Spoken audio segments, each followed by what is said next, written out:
اول اجر كان وكان اول اغنيه كتبتها ايه؟ اول اجر كان مطرب، يعني مش من هنا خالص. اه، ده قبل سعد.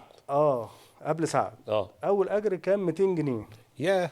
كان 200 جنيه، وساعتها المطرب قال لي انا محتاج الغنوة تتعمل في المصنفات. مم.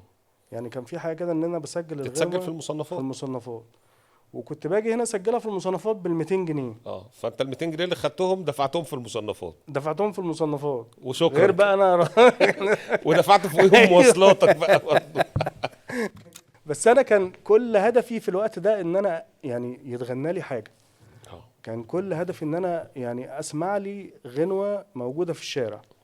والاغاني اللي عملتها دي ما نزلتش لحد دلوقتي، ما نزلتش. اللي هي ب 200 جنيه دي. 200 جنيه، اه. طب تمام. يعني هو بس انت يعني سعد الصغير اتهاجم كتير قوي بسبب الاغاني دي في الاول، اه، وكان انتقادات، ورغم نجاحها يعني الاغاني دي اللي خلت سعد محتل الافراح في مصر في الفتره دي، والسينما وغيره بالعكس وغيره. انا عايز اقول لك يعني سعد الصغير، هو مين ما كانش بيجيب سعد الصغير في ما انا فرح؟ بقول لك كل الافراح في مصر اه. كان سعد الصغير اه، بيغني فيها. يعني حتى اللي ما كانش بيجيبه كان بيشغل اغانيه.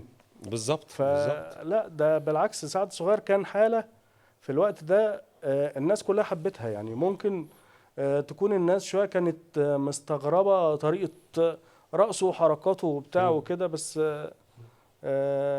لا يعني سعد كان طفرة في الوقت ده يعني. اه طبعا اه. طبعا. يعني فاكر النهارده فرح يا جدعان، طبعا والحاجات اللي ما كانش ايه، فيه تعالى فرح نعد كده. اه. النهارده فرح يا ما فيش جدعان. فرح ما بيبدأش بالنهارده فرح يا صح جدعان. صح، ده كان بيحصل ولحد وقتها. النهارده بتشتغل في الأفراح.